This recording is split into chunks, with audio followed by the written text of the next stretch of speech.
Okay, we are with dear teachers. We are with PGTRB Unit 8, Approach to Literature, and we are discussing literary criticism. As we proceed with the literary criticism, we will also discuss the various movements and schools of poetry. Movements அப்படின்னு சொன்னீங்கன்னா it is to do with drama, novels. Schools அப்படின்னு சொன்னீங்கன்னா it is to do with poetry. Okay, அப்படிதான் நம்ம புரிஞ்சுக்கணும். Moment அப்படின்னா நீங்க literary moment அப்படிங்கும் பொழுது நார்மலா மூமெண்ட்னாவே மூமெண்ட் இன் கிரிட்டிசிசம், மூமெண்ட் இன் டிராமா, மூமெண்ட் இன் நாவல் அப்படின்னு வரும். ஸ்கூல் அப்படின்னாவே நார்மலி இட் இஸ் போயட்ரி. அப்படிதான் ஒரு ஜென்ரல் அண்டர்ஸ்டாண்டிங் இருக்கு. இப்போ நம்ம பாத்தீங்கன்னா டிராமாவுடைய எவல்யூஷன்ல ரொம்ப முக்கியமான ஒரு பங்கு வகித்தது அப்படின்னு கேட்டீங்கன்னா it is called morality play.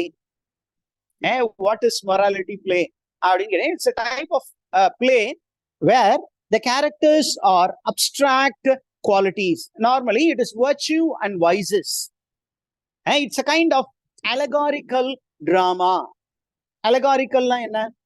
What is an allegory? A drama with two or more levels of meaning. அதுல இங்க கேரக்டர்ஸ் யாரு இருப்பாங்க அப்படின்னு கேட்டீங்கன்னா அப்டிராக்ட் குவாலிட்டி. ஏன் அப்டிராக்ட்னா யாரா இருப்பாங்க? குட், ஈவில் அப்படிங்கிறதெல்லாம் கேரக்டரா வரும். இது எப்போ பாப்புலரா இருந்தது? It's called morality play, to teach moral. அதுதான் மெயின் எய்மே மொராலிட்டி பிளேலே. அப்ப இந்த மொராலிட்டி பிளே எங்க ஆரிஜின் ஆச்சு அப்படின்னு கேட்டீங்கன்னா it originated in France, and then from France it came into England as liturgy play. அங்க பாத்தீங்கன்னா பிரான்ஸ்லயும் லிட்டர்ஜிக்கல் பிளேஸ் தான் இருந்தது. அதே ஃபார்மேட்ல தான் இங்க வந்தது. And then it became purely morality play. Okay, அப்புறம் அதுல ரெண்டு பிரான்ச் இருக்கு. ஒன்னு வந்து mystery play, other one is called miracle play. Have you heard of all these things teachers? What do you mean by mystery play? What do you mean by morality play? Any answers? Mystery play என்றால் என்ன? Related to the church. Religious, church related. Saints Church. are church. Sankari ma'am, நீங்க கரெக்டா சொல்றீங்க. அந்த mystery பிளேனா என்ன, miracle play என்ன, அதை மட்டும் கொஞ்சம் அப்படியே தனியா டிஸ்டிங்விஷ் பண்ணி சொல்லிருங்க. ரெண்டுமே சர்ச் ரிலேட்டட் ஆனதுதான்.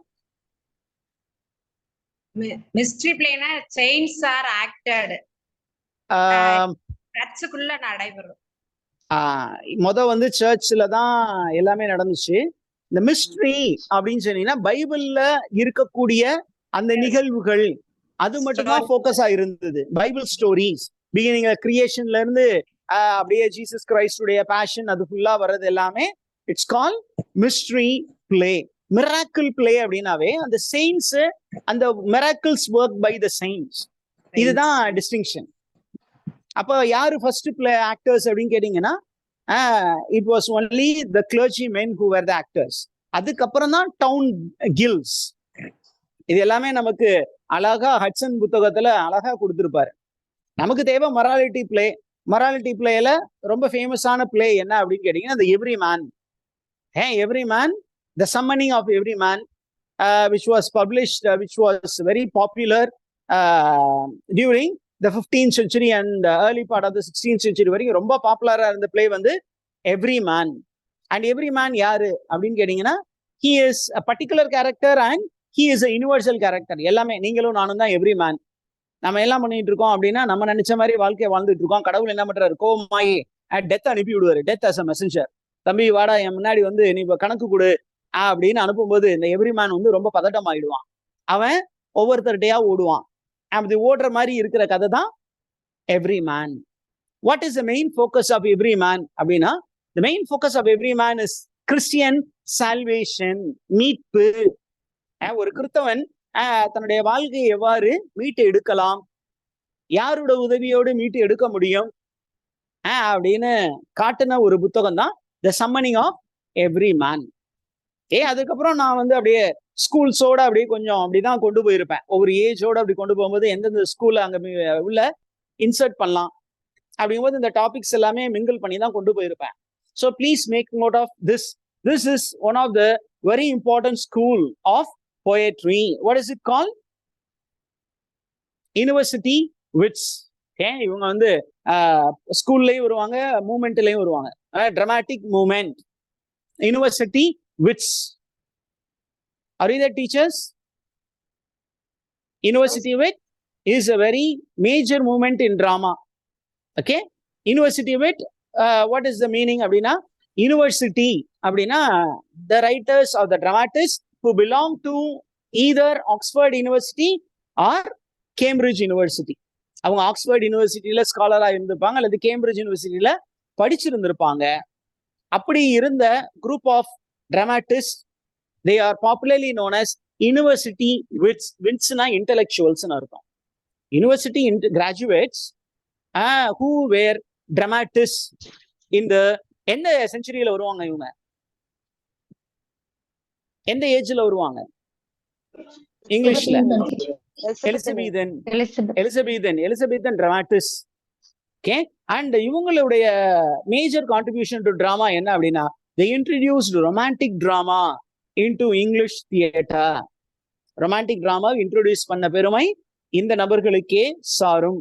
இந்த நபர்கள்ல யார் யாரு அப்படின்னா, Robert Greene, then George Peele, Robert Greene, Thomas Nashe, Thomas Lodge and Thomas Kyd. நான் கிறிஸ்டோபர் மார்லோ கீழே போட்டிருக்கேன். அதுக்கப்புறம் ஜான் லில்லியும் இருப்பாங்க.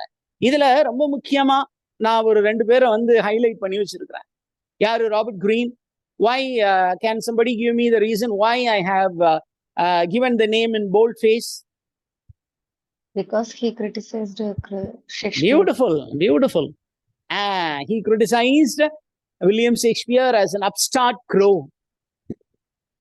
இன்னொரு மோசமான ஒரு கிரிட்டிசிசமும் இருக்கு.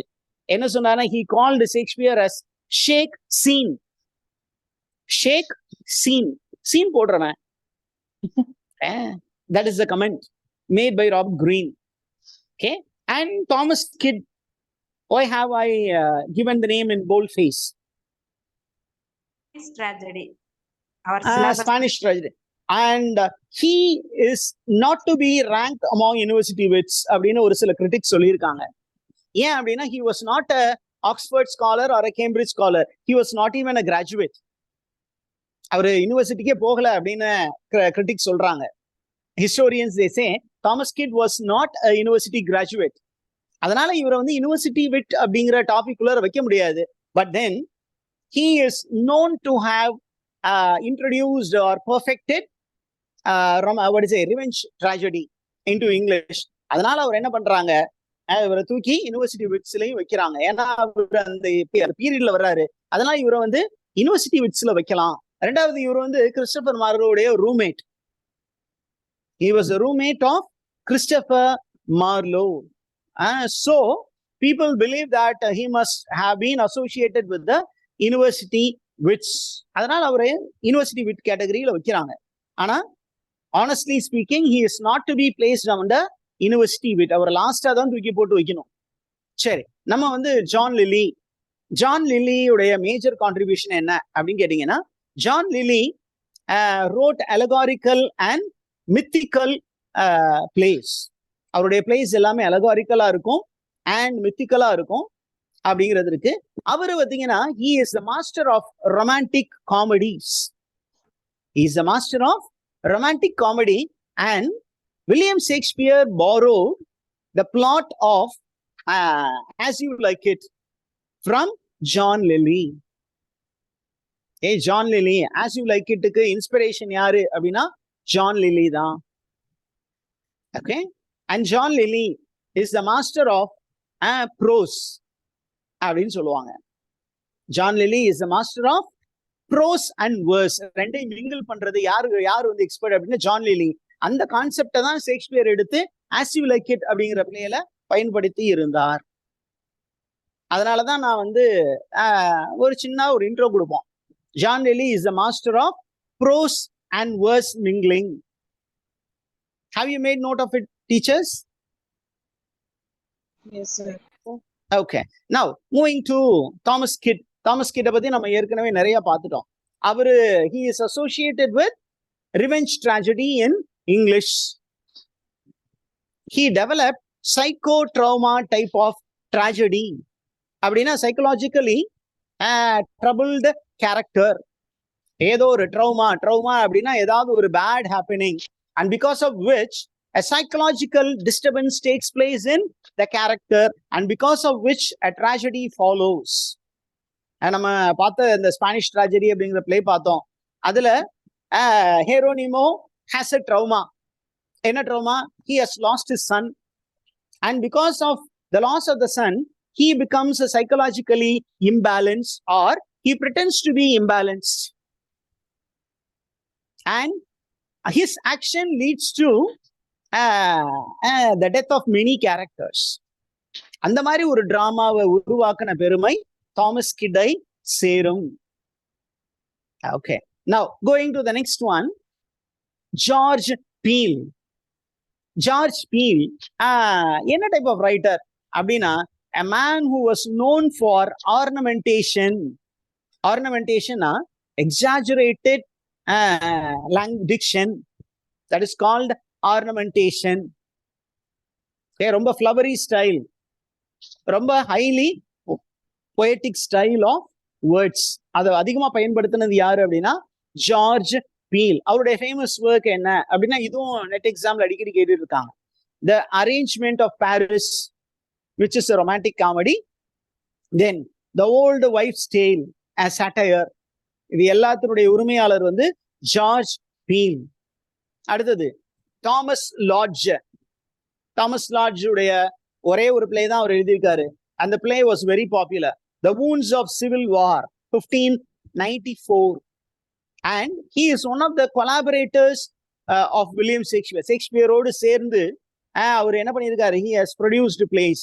என்ன அப்படின்னா ஷேக்ஸ்பியருடைய ஹென்ரி தி சிக்ஸ்த், அதுல ஷேக்ஸ்பியரோட கைகோர்த்து அந்த ஒரு பர்டிகுலர் பிளேவை உருவாக்கி இருக்கிறார் அப்படின்னு நமக்கு ஸ்காலர் சொல்றாங்க. தென் ராபர்ட் கிரீன் அப்படிங்கும் பொழுது he is the master of plot construction அப்படின்னு நமக்கு இன்ஃபர்மேஷன் இருக்கு. Robert green is considered to be a master of plot construction and characterization. அவர் எத்தனை பிளே எழுதினாரு? ஒரு 5 பிளே எழுதியிருந்தாரு. அதுல ரொம்ப ஃபேமஸான பிளே என்ன அப்படின்னா Friar Bacon and Friar Bungay. Friar Bacon and Friar Bungay. அதுல இன்னொரு குரூப் என்ன அப்படின்னா the Scottish history of James the Fourth. அது ரெண்டு தான் ரொம்ப பாப்புலர், மற்றதெல்லாம் லெஸ் பாப்புலர். அதனால நான் அதை பத்தியெல்லாம் இங்க மென்ஷன் பண்ணல. ஏன்னா இந்த Francis Bacon, Friar Bacon, Friar Bungay, who is the author அப்படின்னு கேட்டிருக்கிறாங்க. அந்த பப்ளிகேஷன் கேட்டிருக்கிறாங்க. The Scottish history of James the Fourth, who is the author அப்படிங்கிற மாதிரி கொஸ்டின்ஸ் கேட்டிருக்காங்க. அதுக்கப்புறம் பாத்தீங்கன்னா Thomas Nash, the youngest of university wits அப்படின்னு ஒரு இன்ஃபர்மேஷன் இருக்கு. he is in approach, he is a journalistic approach அப்படின்னா என்ன அப்படின்னா completely detached in narration, objective narration. அது யாருடைய ஸ்டைல் அப்படின்னா தாமஸ் நாஷ். அண்ட் தாமஸ் நாஷ்னுடைய மேஜர் கான்ட்ரிபியூஷன் என்ன அப்படின்னு கேட்டீங்கன்னா he completed Marlowe's Dido, the Queen of Carthage. Christopher Marlowe he died young அப்படின்னு நமக்கு தெரியும். அன்டைம்லி டெத் நமக்கு தெரியும். அண்ட் அவர் வந்து முடிக்காமல் விட்ட ஒரு play, unfinished tragedy of Christopher Marlowe என்னன்னு கேட்டீங்கன்னா Dido, the queen of Carthage. Dido தான் மெயின் டைட்டில். சப்டைட்டில் வந்து த குயின் ஆஃப் கார்த்தேஜ், கார்த்தேஜின் இளவரசி டிதோ அப்படிங்கிறது தான் தமிழ் டிரான்ஸ்லேஷன். அந்த புத்தகம் முடிக்காமல் அறகுறையா விட்டு போயிட்டாரு. அதை முடிச்ச பெருமை யாருக்கு சேரும் அப்படின்னா தாமஸ் நாஷ்.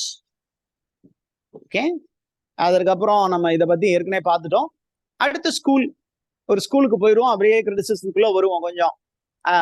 அப்படிதான் நான் வந்து ப்ரிப்பேர் பண்ணும்போது இப்படிதான் ப்ரிப்பேர் பண்ணியிருந்தேன்.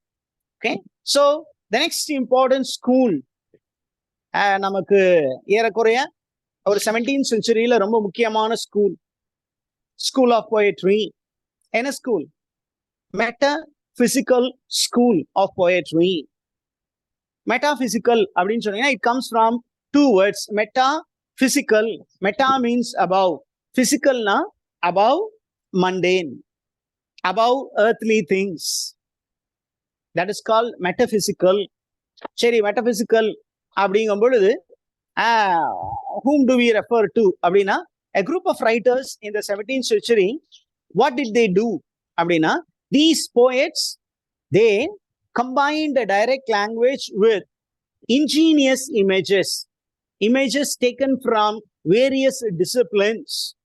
நம்ம நார்மலா ஒரு பூ ஒரு என்ன சொல்லுவோம் அப்படின்னு சொன்னா, ஒரு பெண்ணை வந்து ஒரு பெண்ணுடைய முகத்தை என்ன பண்ணணும், போயட்ரியில டிஸ்கிரைப் பண்ணோம்னா அது வந்து அவருடைய முகம் வந்து ஒரு நிலவை பார்த்தேன், ஒரு பெண்ணை பார்த்தேன், நிலவை பார்த்தேன், நிலவில் ஒளி இல்லை அப்படின்னு கவிஞர் எழுதுறாரு. அப்ப நிலா போன்ற வட்டமான முகம் அப்படின்னு ஒருத்தர் டிஸ்கிரைப் பண்ணியிருக்காருன்னு வச்சுக்கோங்களேன். அது வந்து ரொம்ப நேச்சுரலான ஒரு போயட்ரி ஆயிரும். அதுவே ஒரு பெண்ணுடைய முகத்தை டிஸ்கிரைப் பண்றதுக்கு அவருடைய முகம் வந்து சப்பாத்தி மாதிரி இருக்கு அப்படின்னா நம்ம டக்குனு என்ன பண்ணுவோம்னா கொஞ்சம் ஷாக்கா பார்ப்போம். என்ன ஒரு பெண்ணுடைய முகத்தை வந்து சப்பாத்தி மாதிரி சொல்லியிருக்காரு அப்படின்னா அந்த பெண் எப்படி இருப்பா அப்படின்னு நீங்க யோசிச்சு பார்க்கணும். ஒரு சப்பாத்தியை நீங்க அடுப்புல போட்டீங்கன்னா என்ன இருக்கும் அப்படின்னா, ஒரு இடத்துல ரொம்ப டார்க்கா சுட்டு இருக்கும், ஒரு இடத்துல நல்லா பிளைனா இருக்கும், சில இடத்துல ரொம்ப அதிகமா என்ன இருக்கும், ஃப்ளேம் அதிகமாயிடுச்சுன்னு ரொம்ப அதிகமா கருப்பு பட்டிருக்கும். அப்படின்னு என்ன அர்த்தம், நிறைய இடத்துல நிறைய பிம்பிள்ஸ் இருக்கு. This is bit shocking for the world of poetry. அந்த மாதிரி ஒரு comparisons, very shocking comparisons were made by metaphysical poets. யாருமே யோசிக்காத அளவுக்கு அனாலஜிஸ் இருந்தது. Analogy, comparison, that's what we call as images. very very ingenious image. Ingenious-na very very rare images brought into poetry. Paradoxes. What do you mean paradox? Unresolved mystery. Unresolved mystery. நம்மளால புரிஞ்சுக்க முடியாத mysterious things were described by them. அப்புறம் conceit. Conceit-na என்ன? Far-fetched comparisons. We call it as the most heterogeneous images brought together or yoked together by force. வேற உலகத்துல இருக்கிறது. அந்த உலகத்துல இருந்து இது ரெண்டையுமே நம்ம கம்பேரிசனே முடியாதுன்னு நம்ம யோசிச்சு வச்ச விஷயங்கள்லாம் அவன் கம்பேர் பண்றான். என்னன்னா, ஒரு காதலன் காதலி இருக்காங்க. காதலன் காதலிய நம்ம எதுக்கும் கம்பேர் பண்ணியிருப்போம் அப்படின்னா, இலக்கியத்துல 17th செஞ்சுரிக்கு முன்னாடி காதலனையும் காதலியையும் ரெட்டை மாட்டு வண்டிக்கு ஒரு மாட்டு வண்டி, அதுல என்ன பண்ணிருப்பாங்க, 2 மாடை வந்து பூட்டியிருப்பாங்க. அப்போ ஒரு காதலனும் காதலியும் ஒரு ஹஸ்பண்டும் ஒய்ஃபும் யாரு மாதிரி அப்படின்னா மண்டி மாட்டு மாதிரி அப்படின்னு சொல்லியிருப்பாங்க. ஆனா ஜான் டன் ஒரு மெட்டபிசிக்கல் போயிட்டு இருந்தாரு. அவர் என்ன பண்ணாரு, லவ்வரை வந்து டிஸ்கிரைப் பண்ணும்போது he described them as 2 ends of a compass. Compass அப்படிங்கிறது வந்து நம்ம என்னன்னு சொல்றோம் தமிழ்ல, நம்ம ஜாமெட்ரி பாக்ஸ்ல இருக்குமே காம்பஸ், கவராயம். கவராயம் வந்து லவ்வர்ஸ் வந்து கவராயத்தினுடைய 2 கால்களுக்கு ஒப்பிட்டது அப்படிங்கிறது வெரி வெரி ஷாக்கிங். ஏன், ஆனா அவர் என்ன சொல்றாரு, என்ன போயம், வேலடிக்ஷன் ஃபர்பிடிங் மோர்னிங். அந்த போயத்துல பாத்தீங்கன்னா ஒரு ஹஸ்பண்ட் வந்து என்ன பண்றாரு, அந்த ஐலாண்டு இங்கிலாண்டை விட்டு யூரோப் டூர் போறாரு. அப்ப அந்த ஒய்ஃப் பயப்படுறான், நம்மளை இங்க விட்டுட்டு அவன் போறான், அங்க போய் வேற ஒரு பொண்ணோட குடும்பம் நடத்திட்டா என்ன பண்றது அப்படின்னு அவரு ஒரு கலக்கம் இருக்கு.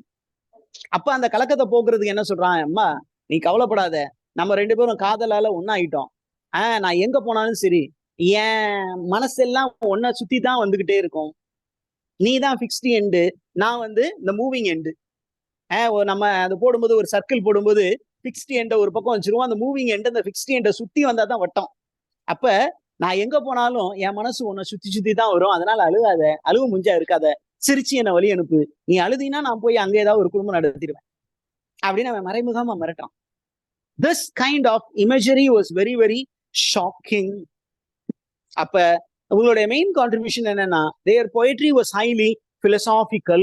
இதான் டேர்ம்ஸ் நீங்க நோட் பண்ணி வச்சுக்கணும்.